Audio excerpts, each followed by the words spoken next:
Hello, and welcome to the Mr. 40mm YouTube channel.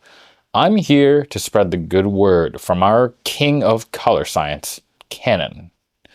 Now, I have a pretty decent chunk of EF glass. I've always had EF glass since the beginning of my photo days.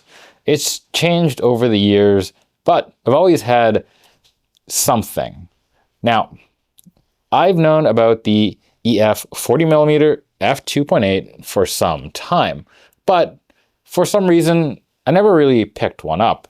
It wasn't really till I started getting back into the DSLR game in the late 2010s, like 2018-ish, that I started to look for this, the 40mm.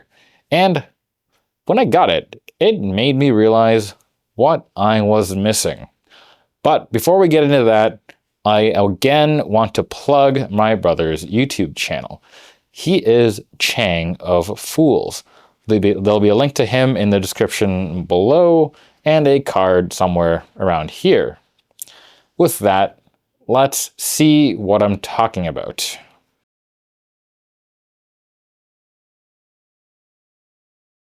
What is the Canon EF 40mm f2.8? Well, obviously, it's this tiny lens here.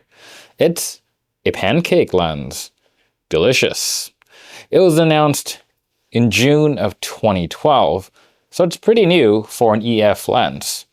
It was one of Canon's first lenses to use the STM motor, which apparently just stands for stepper motor.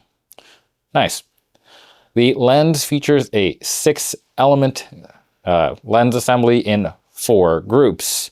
It features 7-bladed aperture, and it can close down to f22. The closest focusing distance for this lens is 0.3 meters, roughly 30 centimeters, roughly 1 foot, giving you a maximum macro reproduction of 0.18 times. It can take filters of 52mm diameter, like the UV filter that's on here now, and it measures in at 68.2 millimeters in diameter and stands 22.8 millimeters tall, meeting the simplest definition of a Pancake lens. A lens that is shorter than it is wide. All of this smallness comes with some lightweightedness as well. This lens only weighs about 130 grams. And in 2012, the MSRP for the lens was 199 USD, roughly 299 Canadian buckaroos, or 23,000 yen. Luckily, for this lens, I don't need to do any currency conversion because, as it stands, my local camera shop still sells the lens, and it's listed still at $299 Canadian, making this relatively inexpensive. Good stuff.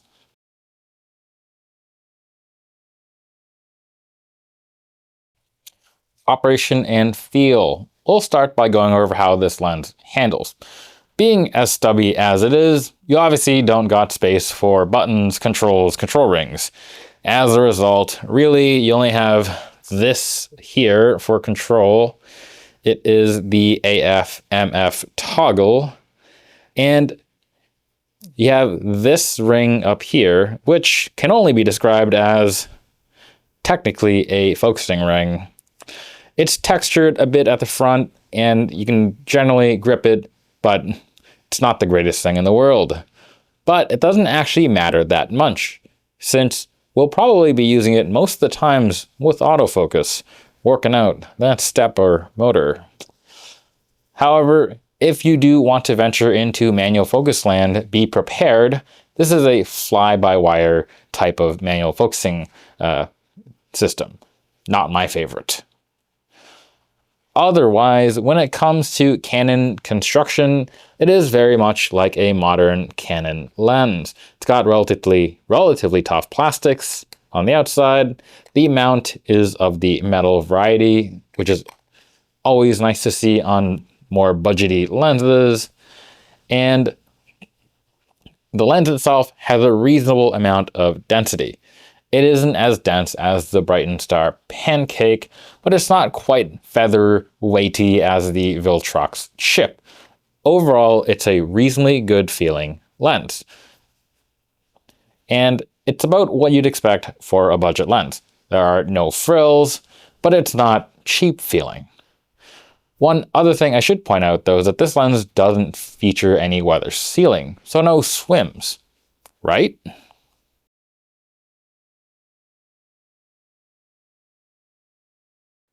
Autofocus.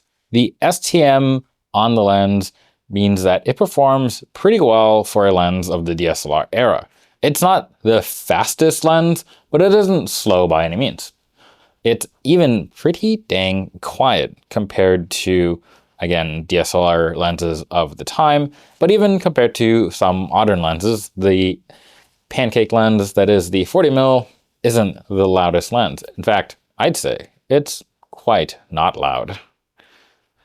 Now, if you're using it on a Canon DSLR, the autofocus is actually going to feel pretty snappy. But if you are using it on a Canon DSLR and you're coming from a modern mirrorless system like A7 IV or I don't know what's more modern, A7 V, I suppose. There's non-Sony cameras, I'm sure, but if you're used to using a more modern mirrorless system, then you may think that this autofocus isn't the swiftest. But if you are used to generally DSLR AF, then this will feel perfectly fine. I do also want to mention that in this review, we'll be talking about this lens with respect to using it on non-Canon systems. So things like the Sony Alpha system, Fujifilm medium format, things like that. But I won't comment on autofocus with this lens on non-native bodies, since a lot of that has more to do with the adapter you put in between rather than the lens itself. But generally, I will just say that I haven't had an issue with the Canon 40mm on any of my adapters. Are they the fastest thing in the world? No, but your mileage may vary based on what adapter you have and on what body you're using it on. For me, I find it reasonably good enough to move this lens between any camera system that I have an adapter for, and I'd be more than happy to generally use it. But again, your mileage may vary.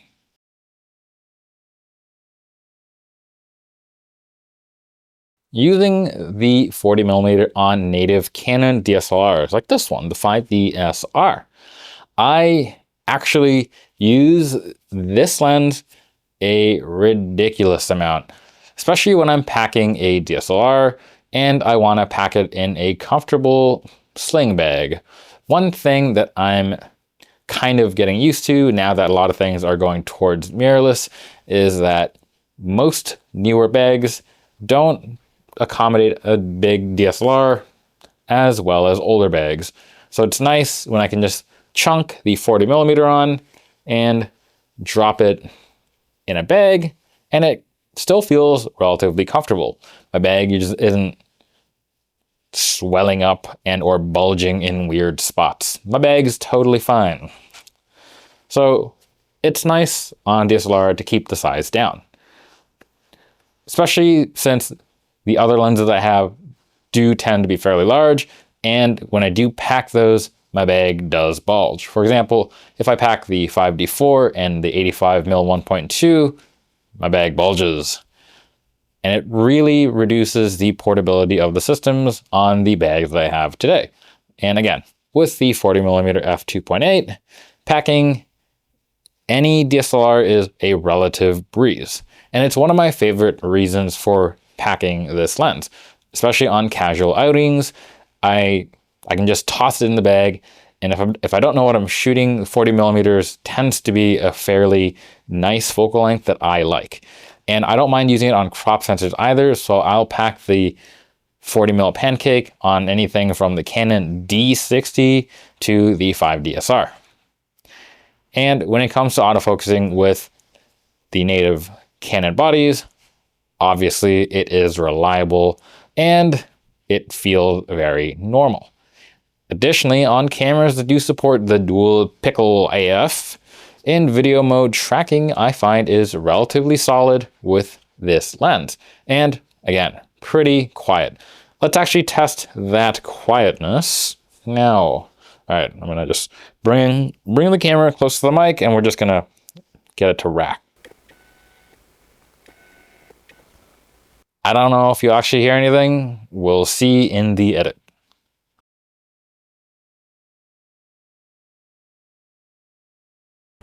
Hello.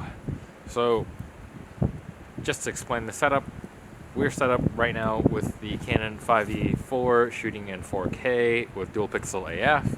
The lens on here is obviously the 40mm f2.8, and we're gonna just see if you can hear it while it focuses back and forth on my face. We'll also see how well it does racking back and forth on me. I mean, this is probably more of a test of the camera, but we'll get an idea of the focusing speed of the lens in video mode. I also want to mention it is cold, so hopefully we're not going to be more than a couple takes. Alright, I'm out of frame. I'm now going to be in frame.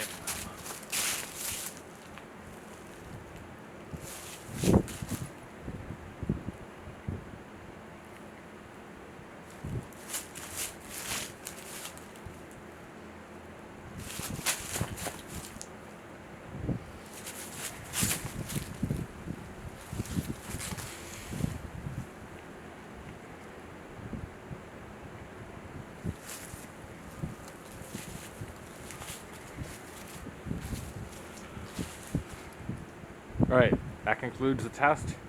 Hopefully we get something. Let's talk image quality. But before that, I do want to say that this will probably be even less formal than my normal lens review. If you want a formal IQ breakdown, have a look at the DPReview article on the 40mm Pancake. I'll link to that in the description below. It's very good. But I will still make some comments. The 40mm 2.8 delivers generally in spades. This is a fantastic optic. It is great for sharpness wide open, in the center especially. In the corners, things do get a bit meh, but honestly, it is pretty admirable wide open given the budget value of this lens.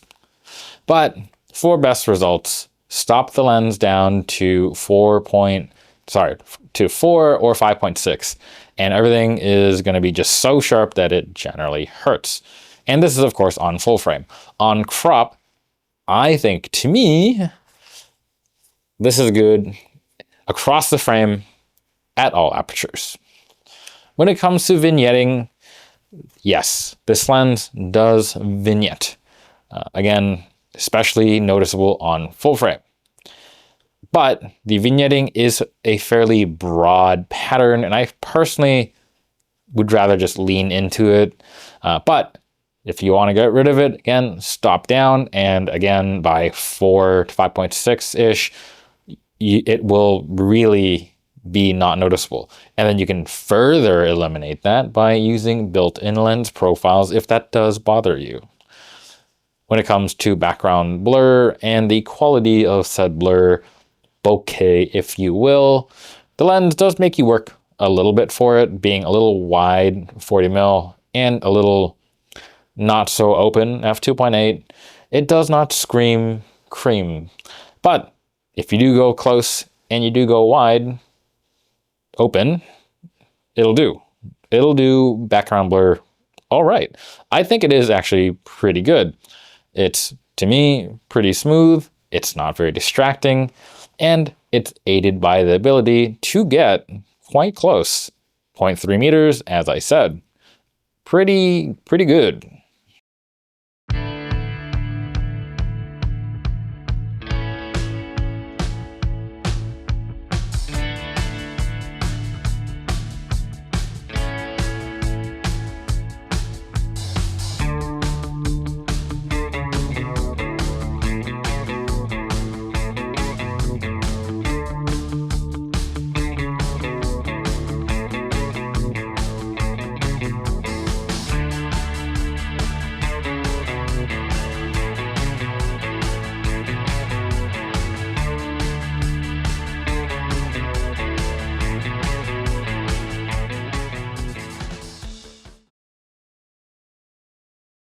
adapting to mirrorless cameras, full frame or crop.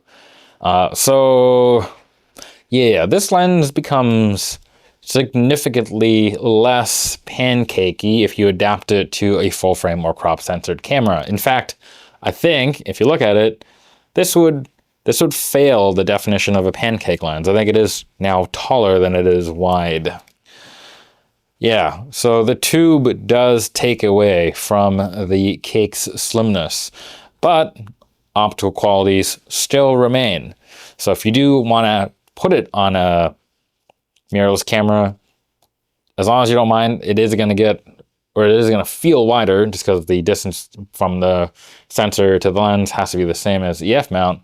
It is still quite a solid lens.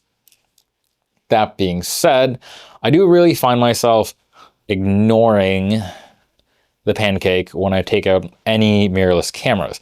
And I do have the autofocus adapter for my A7 and for the EOS M series cameras. Without the size advantage, I don't feel like the lens is worth taking out, again, unless I'm specifically looking to shoot 40. But there are other native Pancakes for Sony E-mount, EF-M for whatever few lenses are on that system. There are other lenses that scratch the Pancake itch a little better.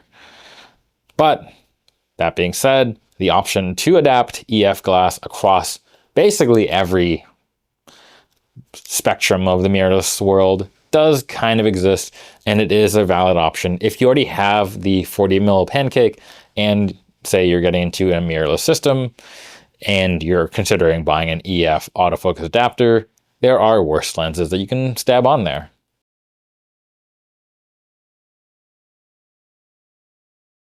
Adapting to mirrorless medium format, specifically the GFX system. This, for me, is where the lens shined the mostest. So much shine. And I know, in the segment just before, I said that with mirrorless cameras, with the adapter tube, the Pancake lens doesn't pancake so good. But where the exception lies is in the GFX system. The adapter here isn't that much longer than, well, it's just not that long. And it is significantly less than the Sony E-mount adapter here. So if you have a look at these, there's a substantial amount of height difference from where the GFX adapter ends and where the E-mount adapter ends. And that is quite nice. It basically means that while you do gain about maybe a centimeter and a half, overall, the pancakiness is still relatively maintained.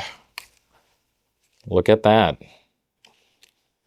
Now, it's not just that the adapter itself is small, but the larger overall size of the GFX system makes adapting this lens feel a little more natural, if that makes sense.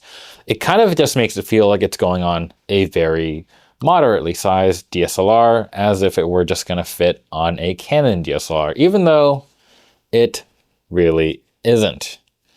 So yeah, the extension of the tube of the adapter in this grand scheme of things for the GFX package really doesn't impact it that much.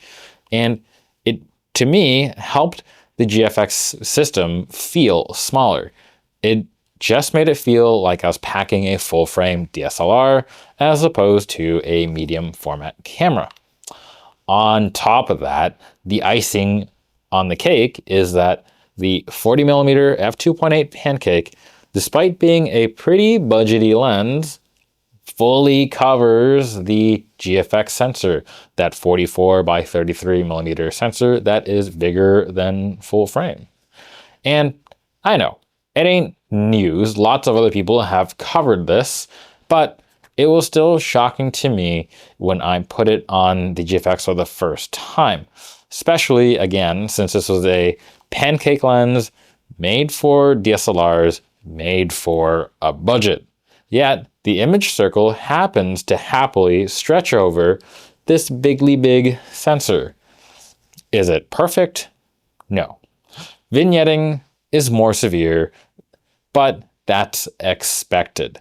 The corner sharpness does drop off since, again, this lens isn't really made to be a medium format lens, but it's really not too bad, and stopping down really does help with performance. Is it as good as a native GFX lens? No, not even close. But even with the cost of a new EF 40mm Pancake, with the cost of a brand new Viltrox adapter, this combined costs less and weighs less than the GFX 55mm f3.5 Pancake. That's legitimately impressive. Also, you get a little more light with the 40mm. The only downside though is the AF on the GFX 50s series is a bit slower. This is, after all, a purely contrast detect system. It's not unusably slow. It does feel more like mirrorless autofocus of the early 2010s though, so if you are used to nice AF, don't be if you're going to try it on the GFX 50 series. I haven't tried it on the 100 series.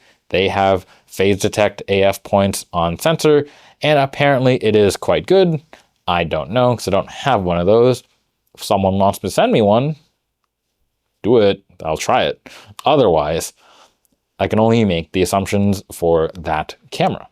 Anyways, let's have a look at some samples.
recommendation and conclusion.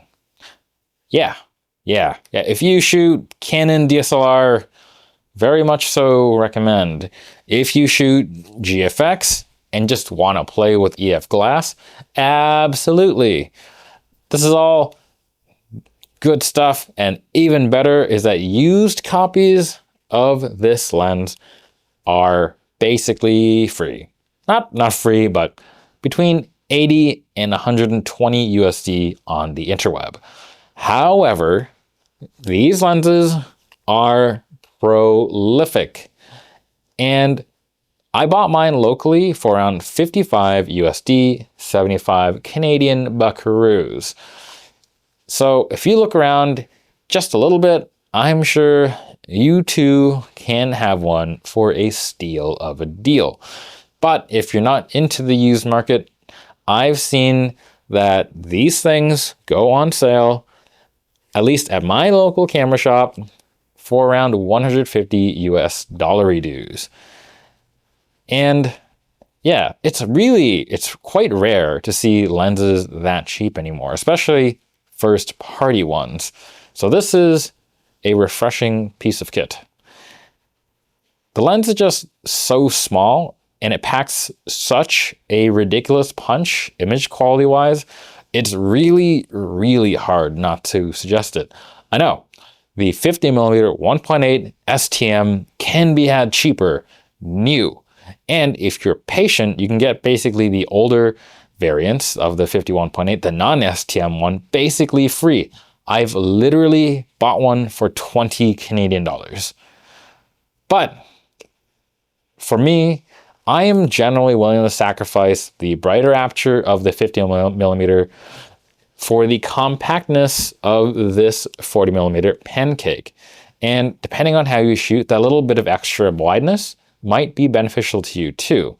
However, I may be biased towards this 40mm because I've shot so many 50mm that the Canon Plastic Fantastic just looks to be all right-astic. I don't know where I was going with that. But I don't super love the Canon Nifty 50. I do love this though. So yeah. That's not to say that the Nifty 50 from Canon is bad. It is still a solid lens, and yes, super duper cheap. I would just rather have this any day of the week, given the choice, unless I was specifically looking for that 1.8 aperture. But that's all I got. What do you think of the Canon 40mm 2.8? Do you have another Pancake that you enjoy using? Would you recommend this 40mm? Or do you care for Pancakes at all? Let me know in the comments below. And as always, don't forget to like, comment, and subscribe. Maybe a super thanks, but also check out my brother's channel. Otherwise, that's all I got. Till next time, bye.